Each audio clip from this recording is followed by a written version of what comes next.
budget off for me, I think, in 16. It's getting there. Thank you.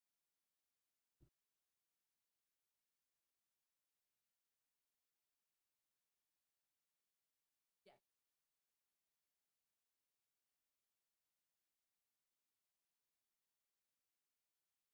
The doctor said, you can start driving a little. And I said, well, that's good because your resident told me last Friday.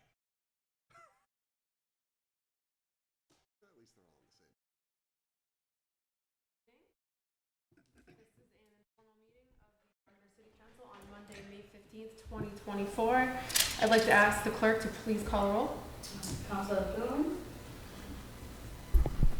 Councilor Craig Cormier. Present. Councilor Rhonda Cormier. Councilor Darrell Roberts. Present.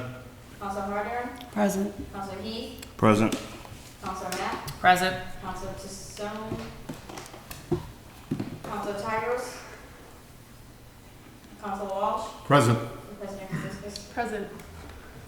For the public watching this evening, we are meeting informally tonight for a presentation of the fiscal year 2024 school budget. The school budget presentation will be conducted by Gardner Public School Superintendent Dr. Mark Pellegrino, and we also have Director of Finance and Operations, Mr. Mark Hawk. If there are any questions from the City Council during the presentation, it will be at Dr. Pellegrino's discretion to entertain those questions in any discussion. Dr. Pellegrino, please begin when you're ready.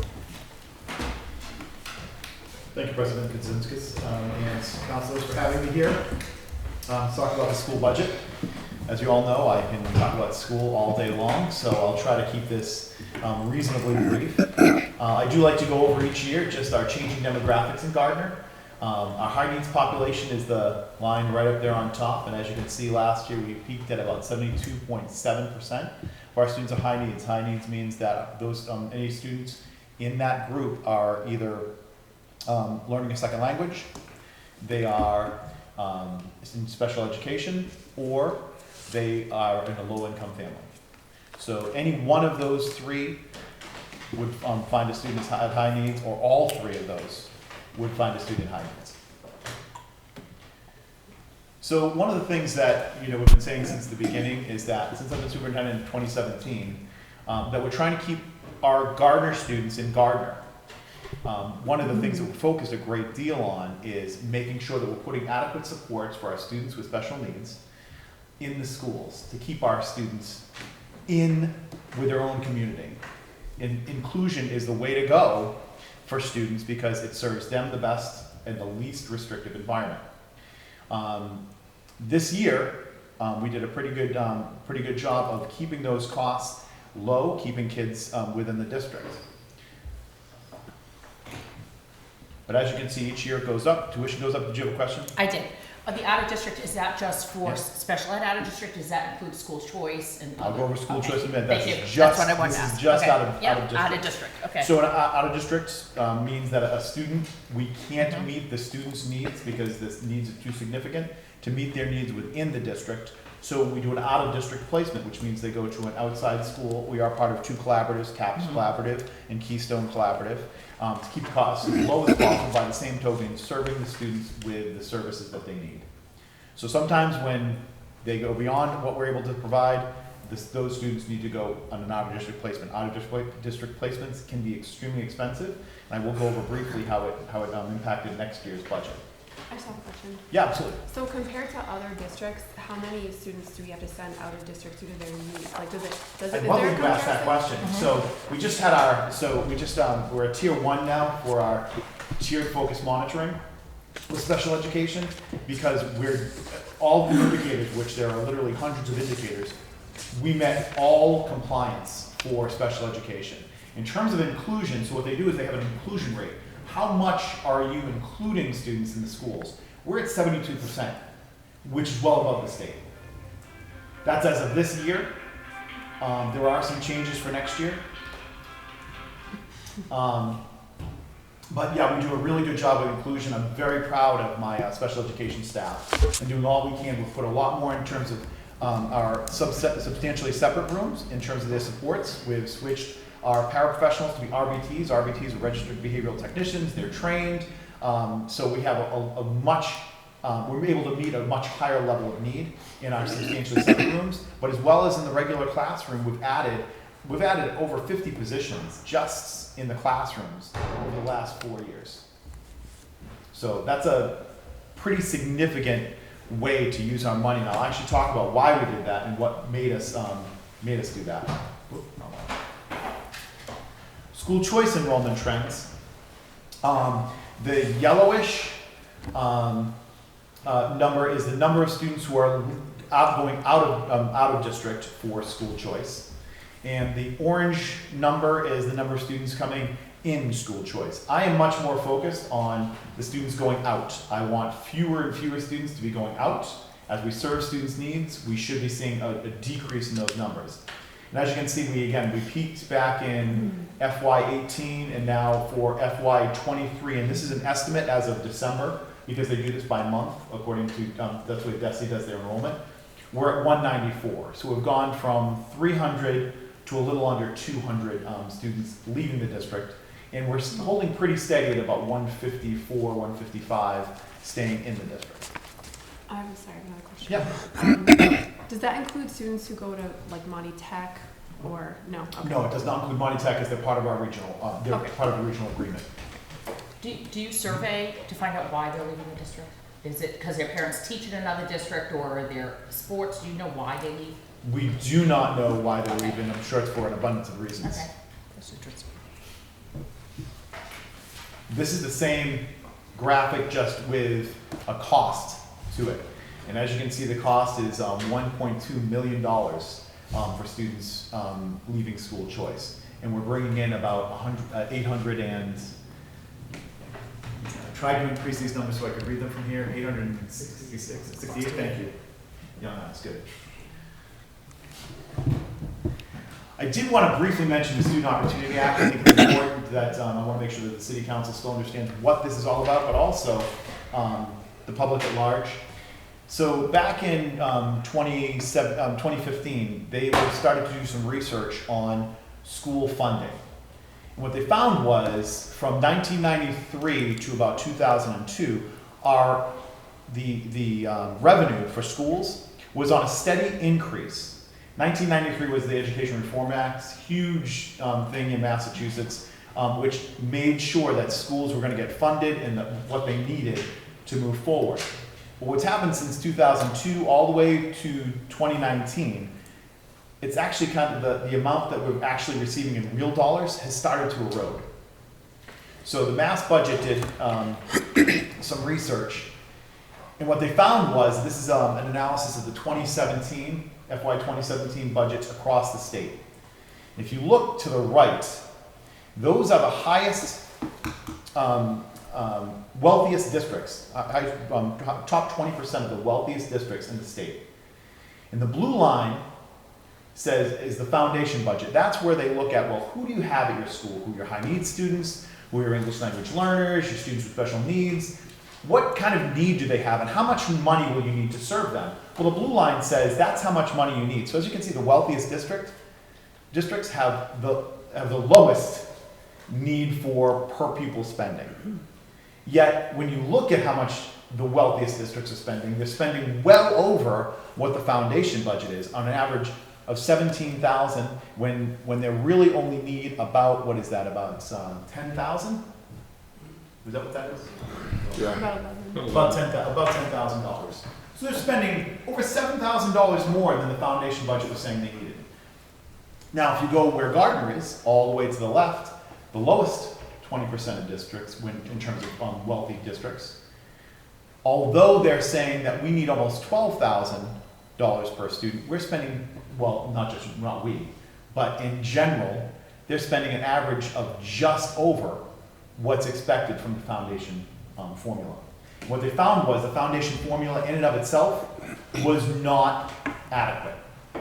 So when you look at just health insurance Wasn't there a Supreme Judicial Court case years ago that said the real estate tax base is not an adequate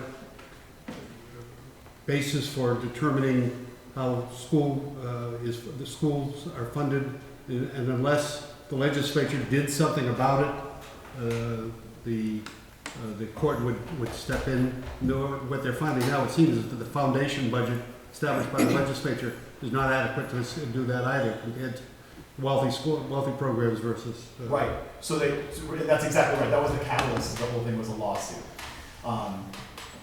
So when you look at what the foundation budget was, when they actually did the analysis, this is where they found the gaping holes. One of the gaping holes was health insurance. Between 1993 and 2017, health insurance prices changed a little bit. And these are 3 districts, by the way, so this is right from the mass budget presentation. We were one of the cases that they looked at.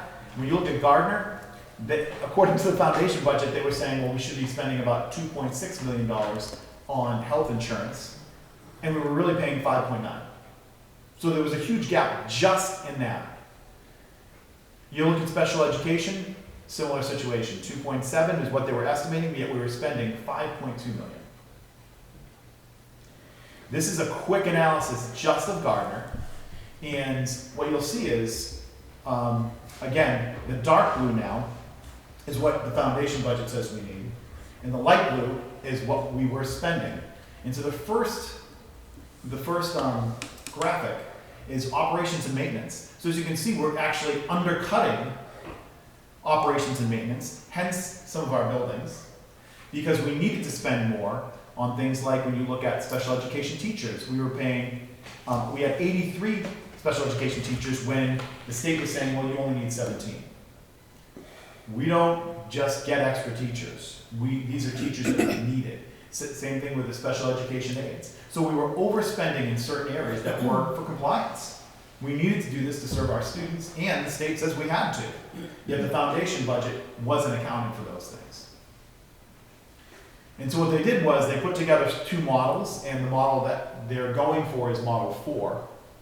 What they said was, according to 2017, we were $4.5 million short of what we needed to actually serve our students. And this is what changed the Student Opportunity Act. So they started to say, okay, we're going to give districts more money if they have a less wealthy tax base. So what they want to do is, what they're really trying to say is, no matter what your zip code, it shouldn't matter in Massachusetts, you should be able to get an excellent education. Excellent education does need money to invest in the teachers, in the curriculum, throughout the entire district. Excuse me, Superintendent. Absolutely. So those slides were not in the original thing that, which I know you know, but for the public watching, if you're following along, you wouldn't see those. So if you can just submit the final one to the clerk, and then if you can just update this, so if anyone wants to take a look at it, we'll make sure they're there. Even though those don't need to be submitted ahead of time, I just wanted to. Yep, I appreciate that. My director of finance and operations said these were submitted at the last minute. So. And we didn't Which need is to have sometimes them. what I do when I'm kind of going through the presentation, so I apologize. Yeah, we didn't need to have them ahead of time because we don't even need to put that out there. We just have to have the meeting posted, which we did, just for clarification. But since you added those, these are great. So I found them helpful. Will do. So in March of 2020, just before everything went down with the pandemic, we actually had a meeting of 50 stakeholders. So we had parents, teachers, some of the school committee members, all came to a big meeting where we said, and the state required us to do something to solicit input from our stakeholders, say, well, what is it you're going to do? If we gave you more money, what are you going to do with the money? Well, we looked at all of our different populations and how our students are doing. What they did was they identified gaps for students with disabilities, which is our biggest gap. Our second biggest gap is our English language learners. Then economically disadvantaged students, our Hispanic and Latinx populations, and our African American population. And they said there were specific gaps that we need to address with these groups. And then from there, we looked at the evidence-based practices which are shown to reduce these equity gaps. Strategy 1 is research-based early literacy programs, an early college program, supporting educators to implement high-quality aligned curriculum, increased personnel, and increased staffing. So these were evidence-based strategies that group, when we all got together, said these are great ways for Gardner to address these issues, because as they looked at the data from all the state reports and all of our internal reports, These were the ways that we could actually reduce these gaps. Are there any questions about the strategies or how we got to this point? So as we're getting Student Opportunity Act funding from the state and from the city, these are the practices that we're investing in. How did you pick these particular practices? So there was a list of different practices, and the group, of 50 people, we just had different activities. We walked through and said, what are the ones that we would like to see? And these were the ones that we identified. So there was 5, like you were picking 5, or these were just the top? We kept it open. Okay. So there are different, so we are focused a lot on early college. As you know, we have a very robust program. There's about 100 students doing early college, not to mention Gateway and Pathways programs. But they're actually going to school, and most of those kids are going to school full-time, taking 3 to 5 classes a semester. So that was a way, again, we could address it. So we're putting money into these different areas. We've spent a lot, for example, on supporting educators to implement high-quality curriculum. We've increased common planning time throughout the district. We actually put it in the contract saying that this is what we'll provide minimally for common planning time. And we also increased personnel, as I said, we have added about 50 staff to the classrooms. So that was one of the things that we needed to do, because the high needs that we have of some of our students, they need more than one person in some of the classrooms. And so we wanted to make sure that we're supporting those teachers. Our budget process, we go through this every year. I'll go through this really quickly. Basically what we do is all the principals submit a level funded budget, and then what they have to do is they have to cut, and this year they cut $125,000 from their own budget. Usually that means personnel. Then what we do is we all sit in a room and we decide, okay, if we're gonna build this district to be the best district we can, what's the first position out of all the positions at all the schools in central office that needs to go in first? What's the next position, and what's the next position? Along with that, we also ask, what are the needs you have that you don't have right now? So as we start to fill up the district again and say, these are the positions we're putting back into the budget, we're now prioritizing what is the most important thing to serve our students in terms of positions. Then we meet together about their own individual budgets, and we have this basically a jointly developed budget where everybody's putting in their 2 cents, and where there's some debates and some heated arguments about what is the best thing. And that's been something that's really helped the district make the best decisions about the finances and how we fund our education.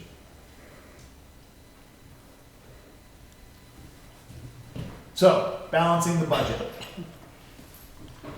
So this year, as you can see, and if you just, the square shows FY24, and then it says the difference from the previous years. If you go all the way back to 2019, if you go back even further, it's typically about $1 million to do business in terms of a raise for staff, the steps, the curriculum we have to purchase. We go up about $1 million, and that's what we've done. Again, not at adequate funding, but that's what we've done. The Student Opportunity Act was supposed to kick in FY22. That year from the state, we got $68,000 as an increase, which was disappointing, considering that we get a lot more money on a typical year. And so now I'm expecting the Student Opportunity Act money. We got a $68,000 increase. That was difficult. By the same token, we also had ESSER funds. $9 million in ESSER funds over the course all the way through from FY21 through FY24. What those funds did was, it supplanted the Chapter 70 funds that we were supposed to get for the Student Opportunity Act. So what we needed to do, and this was extremely hard because we were given like a number, and then we had to figure out each year how much are we going to increase, because we know we're going to get money on the other side of this just through the Student Opportunity Act. We know it's going to be increasing, but we worked with legislators, DESE. We talked with a number of people to try to figure out each year, we want to grow to make sure we're meeting the needs of our students, but not grow so much that if on the other side of this, when the ESSER funds are gone, we don't have the SOA funds to back it up, and we have to make cuts. So we really had to have a lot of conversations and a lot of strategic thinking to figure out how much we were going to increase each year. This year, so last year, actually, for FY23, we went up $2 million. That's double what we normally see. This year, this coming year for FY24, we went up $4.1 million. And I said, okay, now the SOA funds are kicking in. And frankly, I was like, Mark and I were giddy. We said, we're finally getting funded in a better way. It's a technical term. But when you look at our budget, and I'm going to go through this in a little bit more detail. When you actually look at our budget, after you take the funds out of ESSER and you put them in the local budget, after you take all the curriculum that we've purchased and things like that through ESSER, we actually zeroed out the budget this year because of cost increases that I'll go over in a minute. Are there any questions on zeroing it out? So this is the first year we don't have a gap, nor, after long conversations with Mike about how much the city could possibly give, we're now at the minimum of what the city can give to schools. So, so Chapter 70 funds were $4.1 million. Net school spending for the city, the local budget, was an increase of $540,387. So that's what we're getting from the city. Usually, we've been, a few years back, we were about $1 million above, and that has dwindled down. We're zero above minimum net school spending. So the funding that we're getting, the $4.1 million increase, plus the $540,000 increase, is what we're supposed to be getting. And so we can't actually fund it lower than this by state law. And so when you look at the new expenses, what I said to Mike was, how do we get to zero? What happened? One thing was, the salaries. We moved the salaries from ESSER into the local budget. Our expenses went up. One of the things that went up was actually we've had over the last 7 or 8 months, we had several move-ins of students with special needs who were out of district placements. They came in as out of district placements, which means that if that parent wants their child to stay in an out of district placement, they have what's called a stay put order. So they're allowed to keep their child in that placement. When you're coming to a new district and where you are is working, many parents say, well, I'm going to keep my child in the out of district placement. And that alone went up $750,000. That was a huge increase to the district. We did have additions of positions of $88,000. The non-net school spending amount also increased, which is to the negative of what we actually get from the city. So although it doesn't count towards net school spending, it does count towards our overall budget. That went up $134,000. Indirects went up $803,000. And then we wiped out last year's deficit. We had a deficit last year that again was covered by ESSER, and that was $800,000. So, unfortunately, $4.1 million got eaten up pretty quickly. But that's what's expected, because we're actually providing the services that students need, and this is how much they think that we need in terms of growing. Next year we should be getting more. So these are actually, so are there any questions about that? Budget restorations, additions, and reductions. So things like we needed a special education teacher at GHS to again serve our population.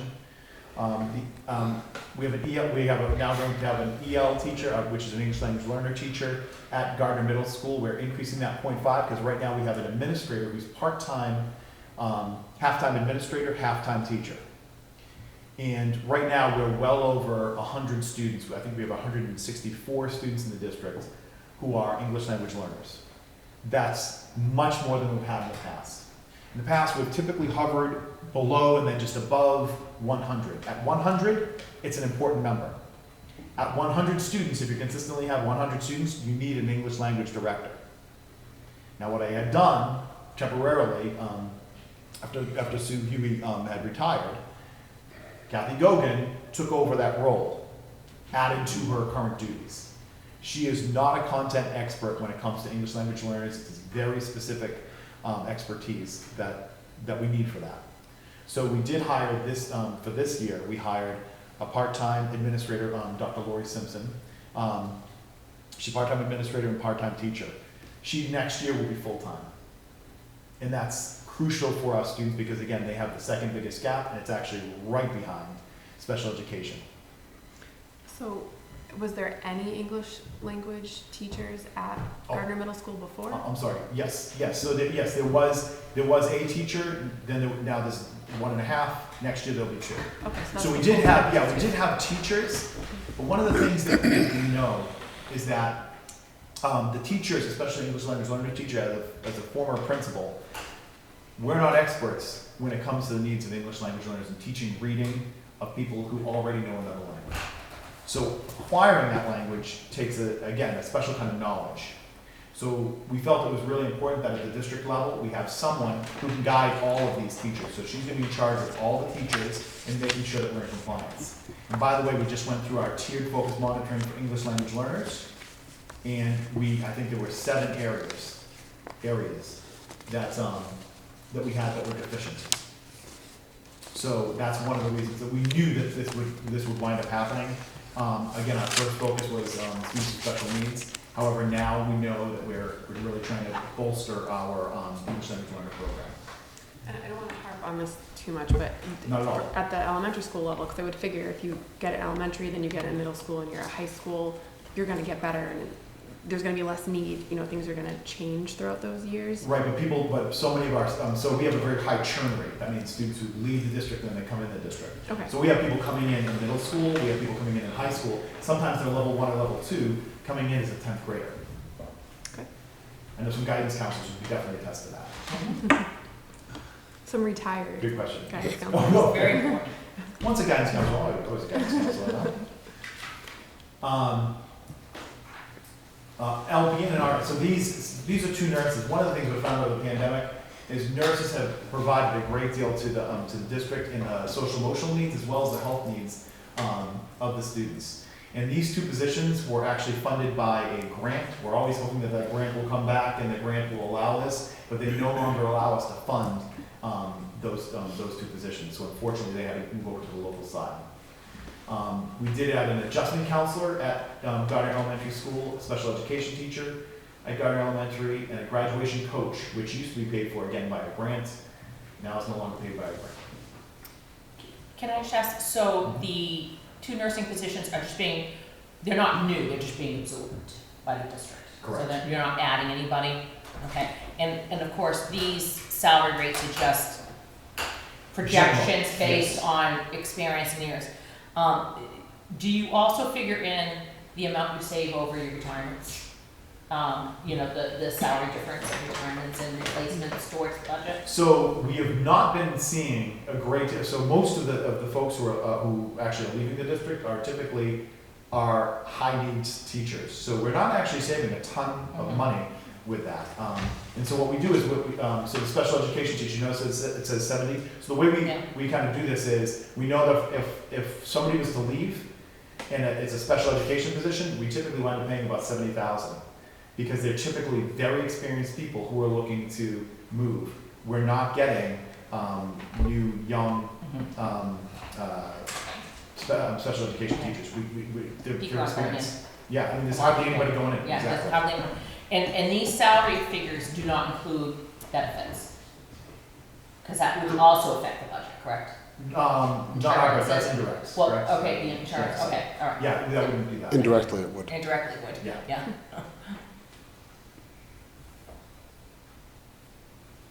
So, when you look at the difference from last year to this year, the biggest increase is special education instruction, and that's again because we've added positions there along the way.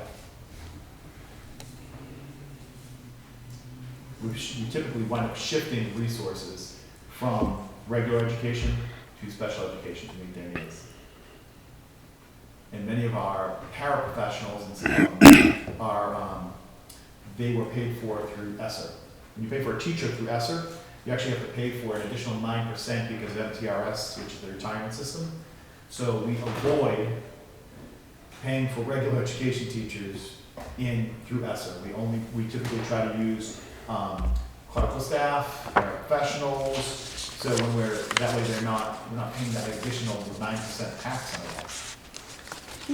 Information services line, because that's interesting. Yeah, thank you. So information services, we did have staff in the district. We actually outsourced last year to Suzer IT, our IT department. But we still had 2 or 3 positions, Mark? Maybe 2 or 3, 2.5. Yeah, that's right, the 2 part-time, yeah, so we had a few positions. This year, at the very beginning of this year, my other staff left from IT. And so Suzer now fully supports us with the IT department. Great question. So that's why it's decreased there, but you're going to find it in expenses instead of salaries.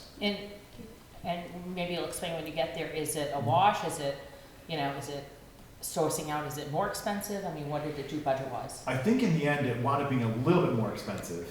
But what we're getting is we don't have to worry about the hiring.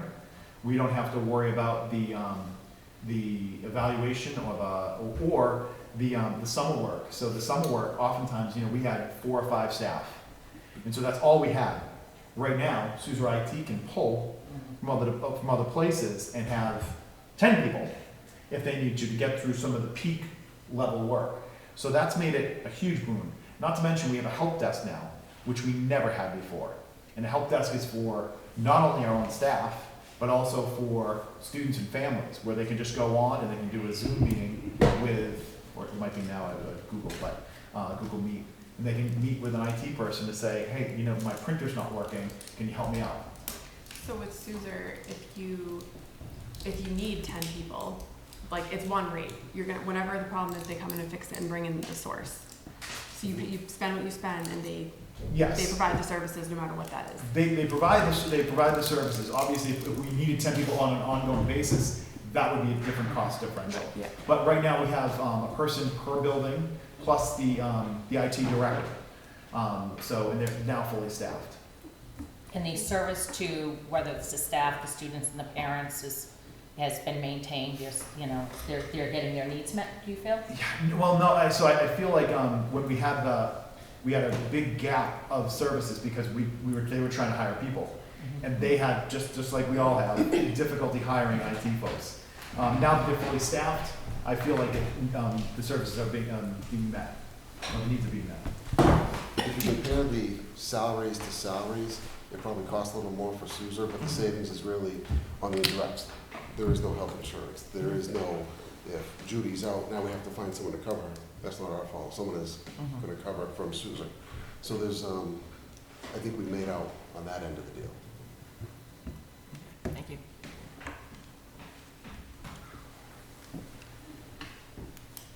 And then expenses, other programs, by the way, that's out-of-district placements. As you can see, that's the $753,000. Just putting that in context, if I were to give the entire district a 3% raise, that's about what it would cost. Just that. Central administration. Oh, actually, the central administration. That was the Suzer. That's the Suzer. That's where professional services is located. So as you can see, everything went up, as costs usually do. Support services, that's things like speech language pathologists, adjustment counselors, folks who provide additional services. School nurses. That went up, and a lot of that's because sometimes we can't fill a position and we have to hire out to a third party, and that is extremely expensive, something we do not like doing. So overall costs went up 20%. Any questions? So this slide includes the increase in salaries in all of those areas as well, The current increase. the current increase? This is expenses. The previous slide was salaries. Yeah, Okay, thank you. so Good point. when it comes to salaries, just because I just was reviewing the city budget as well. For union and non-union, they figure in a straight COLA of 2%. Is that how the school department figures it out for all positions, or how do you determine? Typically, for the union positions, we have a contract. We have 2% negotiated, however, we had to open up negotiations because one of the clauses was if we receive significant increase in funds, which we did, we have to go back and negotiate, and actually we're negotiating them tomorrow. All the administrators typically get, even I've limited myself to what the teachers get in terms of percentage raise, unless I drastically change their job. If I add days for the summer, then I would give them an increase, obviously. If I change their job and add specific duties that are higher level, or they have to do additional work, then I would raise their salary for something like that too, if they were an administrator, not talking about unions there. We put this in a few years ago. I don't know if I should keep it in here, but we felt like we should, because people used to ask about the circuit breaker and how we use that the 300,000+. Each year, this year in FY 23, we had a revenue for circuit breaker. Circuit breaker basically is anytime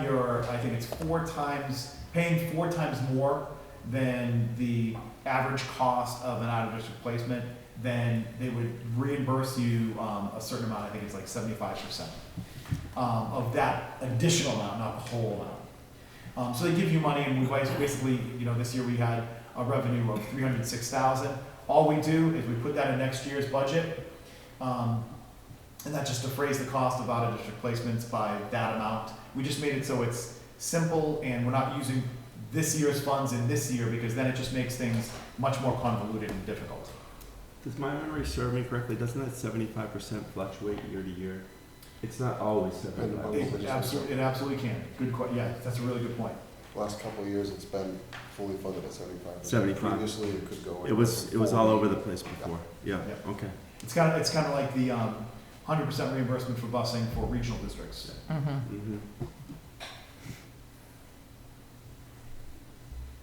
This is our slide, just telling us about the change in costs that do not apply to net school spending. And so again, it increased to $134,000, which takes away from the amount that we have. Our revenue projection, again, we went up $4.1 million for state funding. The required net school spending for the city was an additional $540,000. We're at that. We're not above minimum net school spending, and so the total revenue is $38,690,364. I do want to say leftover. There are some. They're not leftover. They're already accounted for. There's about $3.3 million in ESSER funds that are done in FY24. What we're doing is we're actually looking at the HVAC system at the high school, the auditorium. It's one of those things that's never been done. It's not going to cost you all a dime. It won't cost the city a dime. This will be totally grant funded. So we're replacing that. That's one of those things that's been needed for a very long time. Just a caveat, it may cost the city a dime. Because we are looking to do as much as possible. So the library is right next to the auditorium. So we are bidding it as the auditorium, and alternate A is in the library. And we're having an alternate C of the cafeteria too, but that's going to be way too expensive. So if the bids come in as projected, we may ask for the city if they can come up with something. Cover the HVAC is one of those things that we've just learned so much about. Like, honestly, I didn't know what we all had univents in the rooms. People would complain, they'd turn them off when it got too cold in the room. We now know why they're so important after this, after this entire pandemic. And we sunk about 300,000 or so into HVAC, would you say? More than that, into cleaning them and getting our HVAC so it's up and running so kids could come back to school. And that was all funded through ESSER. One of the biggest expense increases this year is the filters in everyone's classrooms. We have to change those filters, so they added 30,000 plus or minus to every school. So there's an additional 100,000 in expenses that we didn't have prior to the pandemic.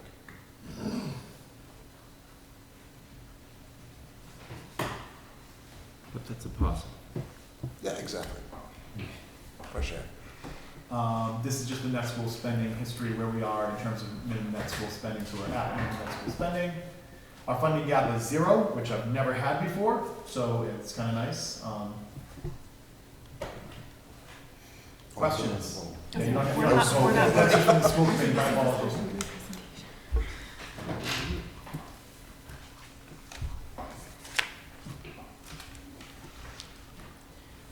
No questions? So we have a gap of 0 this year.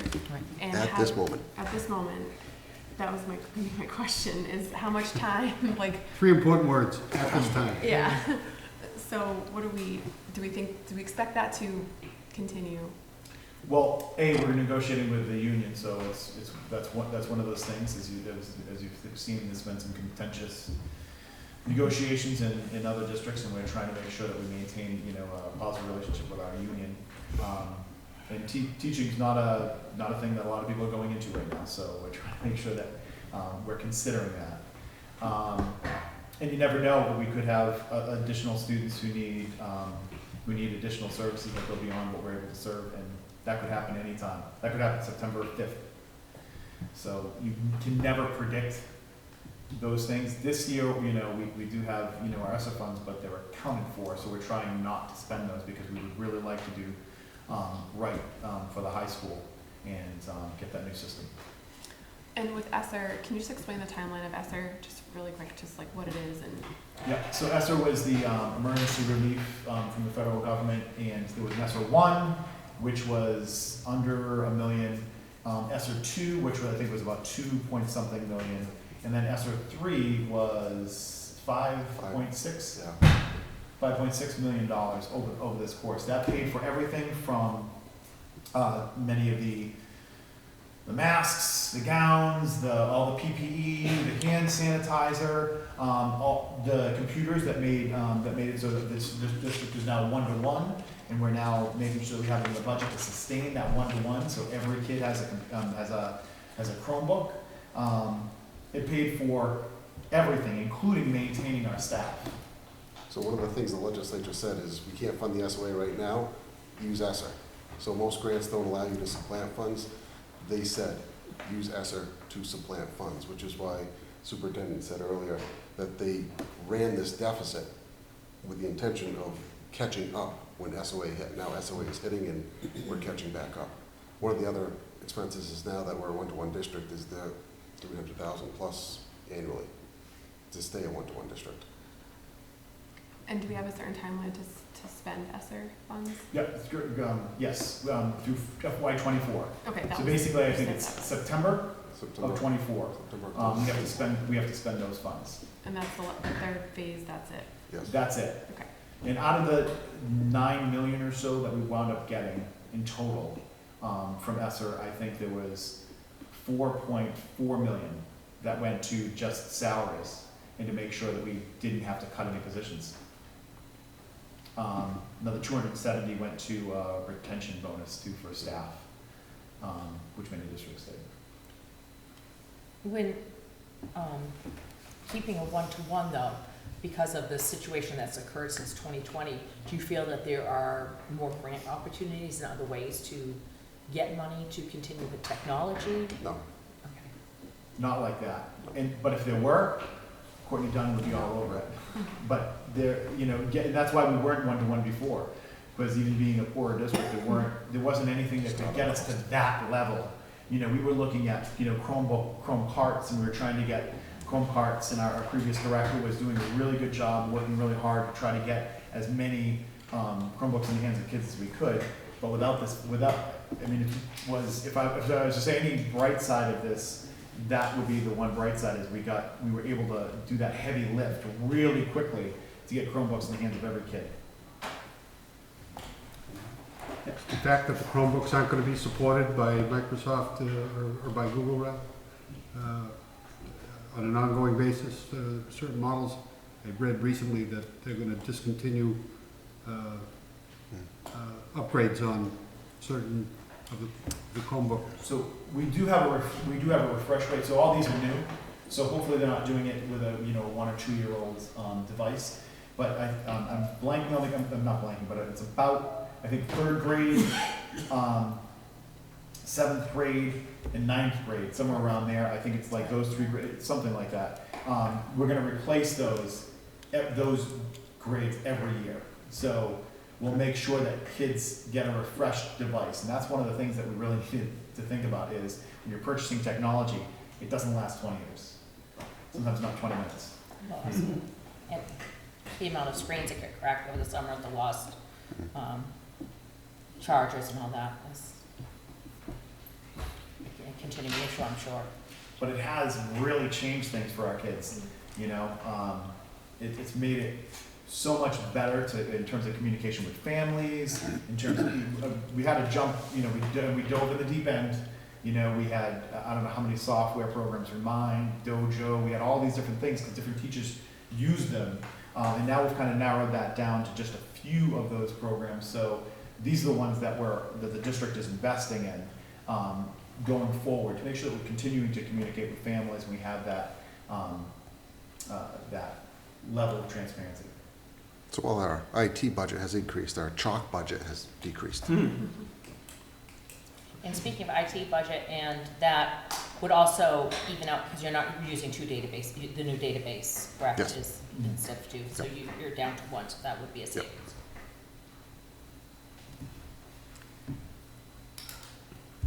Okay, are there any other questions or comments or discussion from the city councilors? On behalf of the City Council, thank you, Dr. Pellegrino, and thank you, Director Hawk, for your presentation and for answering our questions. Hearing nothing else, we will close this part of the meeting and reconvene at 7:30 for our regular meeting. Thank you. Thank you. Thanks a lot, everybody.